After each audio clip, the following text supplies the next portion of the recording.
speaking with you right now, the reason why Attorney Tomas told me to look at my phone is there are really threats to me right now. Dahil baka noon hindi alam ng iba ang ibang hawak ko maliban sa Cabral Files. Ang lumabas na sa media ay tip of the iceberg po lamang. At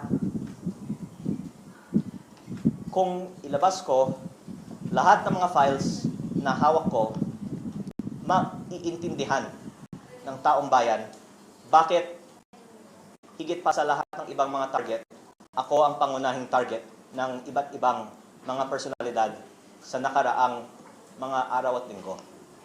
At the more na inatake ako, the more na nakikita ng taong bayan na tila may dahilan na nais ng iba na patahimikin ako, at ako naman po ay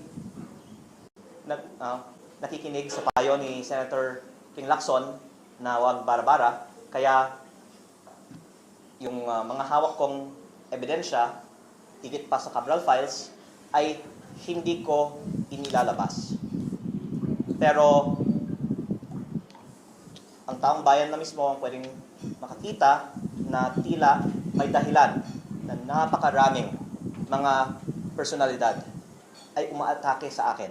Kung ako naman po ay walang hawak na damaging evidence, siguro marami naman pong ibang atakehin nila na lang. O maraming ibang mga talakayin nila na lang. Pero ang dahilan na ang daming mga umaatake sa akin ay sa kadahilanan na ang hawak kong ebidensya ay higit pa sa Cabral Files, at kung ilalabas ko ito, malaki ang magiging consequences nito para sa ating bansa, at dahil sila po ay nagmamonitor sa ating press ngayon, ako po ay sumusunod sa payo ni Senator Ping Lacson na wag bara-bara. Basta wag nyo akong patayin.